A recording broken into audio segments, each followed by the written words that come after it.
conoce si el examen periódico universal de Cuba en el Consejo de Derechos Humanos de la ONU se trató, alguien planteó el tema de la situación laboral allá, no sé si alguien sabe, sé que digamos no fue muy positiva la participación de los países, de los casi 200 países que hay en el mundo, sé que solamente unos 10 tuvieron así unas consideraciones críticas sobre lo que sí sucede, que bueno, que tiene que ver parte con las condiciones objetivas de lo que está en la Constitución, el Código Penal de Cuba y el hecho de la gente que está presa por ejercer lo que para nosotros son derechos, ¿no? y allá son delitos. Normalmente, no sé en este caso, no sé actualizar ese tema, Gabriel, pero bueno, lo último que nosotros hicimos fue en ocasión de la conferencia de la Organización Internacional del Trabajo. Se hizo una conferencia por primera vez en 50 años donde asistimos sindicalistas que no salíamos del sector estatal, gubernamental, como es el caso mío, como fue el caso de Pedro Pablo Pérez Ramos, que era el secretario general del Consejo Mundial de Trabajadores cubano, y que bueno, como tú conoces, fue expulsado de Cuba en la práctica. Es decir, el gobierno español negoció su salida y lo sacaron, lo montaron una vez, lo dejaron despedirse de su familia, típico en este tipo de cosas. Pero realmente yo creo que en el marco de que debe ser analizado, independientemente de que sea las Naciones Unidas, nosotros vamos a asistir también a la Comisión Interamericana de Derechos Humanos, pensamos que podamos asistir ahora en octubre a presentar el caso de las violaciones laborales y sindicales que existen en Cuba. Es el marco de la OIT, y la OIT le ha venido pidiendo constantemente al gobierno de Cuba por 15 años que ponga a tono con la legislación internacional, con los propios convenios que Cuba tiene firmado, su código de trabajo. Cuba de forma, como siempre hace, o no da respuesta, o lo que dice es que estamos estudiando la posibilidad de reformar el Código del Trabajo. Pero bueno, son 15 años pidiéndole que el Código del Trabajo cubano contemple los convenios básicos elementales que tiene y no lo han hecho. Es decir, el gobierno cubano siempre toma como elementos, aunque nosotros insistimos en todos los foros internacionales que podamos asistir, donde quiera que podamos estar presente, tocar el tema de la libertad de los sindicalistas que se encuentran en prisión, acusados de agentes de la CIA. Es decir, son cosas que realmente son repugnantes. El periódico Trabajadores, cuando se refiere al caso nuestro, tanque pensante servicio de la CIA, las personas que nada más difieren un poco del pensamiento oficial ya somos catalogados no como disidentes ni como opositores ni nada, sino como agentes de servicio de una potencia extranjera. Entonces es bastante desagradable. El caso, Aníbal se refirió a una cosa importante. Cuando nosotros hablamos del proceso de transición en Cuba y de un futuro sindicalismo en Cuba, y ojalá en Cuba no suceda lo que sucedió en Europa del Este, de quedarnos sin sindicatos que realmente representen los intereses de los trabajadores, es eso, es que el futuro sindicalismo cubano debe estar conformado por los sindicalistas que están en la oposición, pero por los propios cuadros sindicales que están en la estructura de la CPC, que son cuadros formados que tienen su base sindical dentro de la sociedad, pero que lamentablemente, aun cuando puedan diferir de la política estatal, no lo pueden reflejar en sus intervenciones, porque por su parte, por supuesto, son funcionarios a la práctica del partido. La Central de Trabajadores de Cuba en la práctica, y lo reconocen sus estatutos, reconoce el papel rector del Partido Comunista de Cuba, y sus principales funcionarios son miembros o del Buró Político, del Comité Central del Partido, o el 95% de los principales dirigentes son miembros del Partido Comunista o los jóvenes comunistas. Esa es la triste realidad que tenemos que enfrentar, y que lamentablemente no ha existido la solidaridad necesaria por parte de los sindicatos y de las confederaciones sindicales internacionales, que deberían haber exigido al gobierno de Cuba y a la propia Central de Trabajadores de Cuba, que abiertamente se pasea por los pasillos de la OIT diciendo que Cuba es un gobierno donde se respetan todos los derechos laborales, es un ejemplo para América Latina, exigirle con más vehemencia, como se le exige a otros países de América Latina, como es el caso de Colombia, con el asesinato de los sindicalistas. En Cuba no se asesinan sindicalistas porque los sindicalistas se autosuicidan si tienen que salir del exilio, o si no van los 5 sindicalistas que se encuentran condenados a más de 100 años de privación de libertad por el simple hecho de querer crear sindicatos independientes. Es triste la realidad que enfrentan nuestros hermanos en Cuba.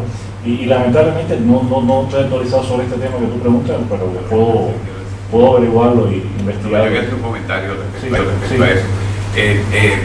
La única forma de explicar que el gobierno de Cuba llegue al Consejo de Administración de la OIT, sea electo a la Comisión de Derechos Humanos de Naciones Unidas es por la alcahuetería de los gobiernos latinoamericanos, de una parte del gobierno latinoamericano, pero sobre todo es por el tremendismo, para decirlo menos, porque realmente debería tener otro calificativo, de los gobiernos democráticos occidentales europeos, que sienten que con eso le están metiendo una puya en el ojo a los Estados Unidos.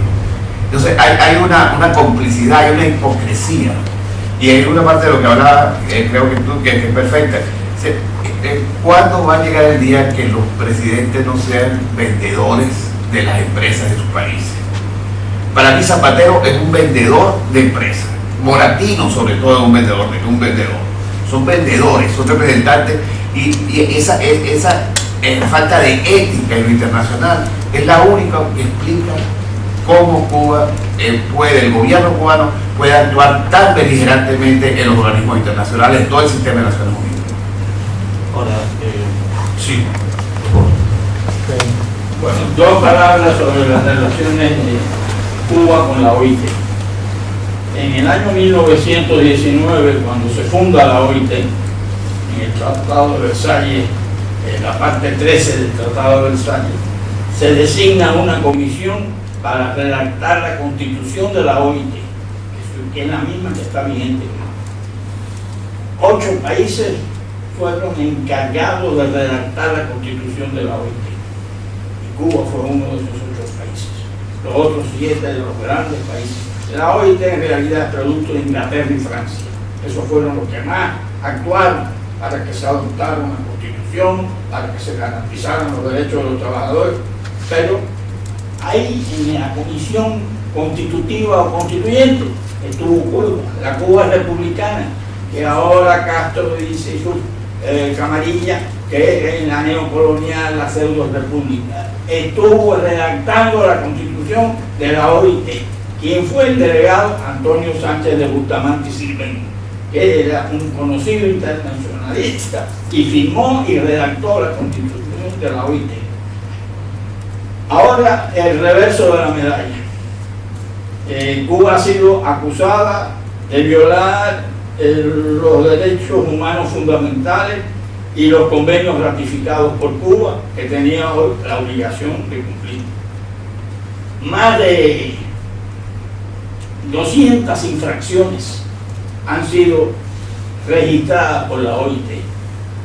Violaciones de convenios que se disfrazan bajo el nombre de observaciones en el lenguaje diplomático.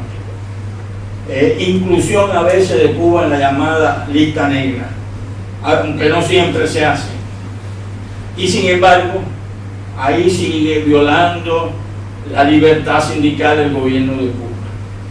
El trabajo voluntario no retribuido en beneficio de la sociedad, que está en la Constitución Socialista de Cuba, la OIT dijo eso no sirve, porque está lleno de aspectos coercitivos, pero se sigue haciendo.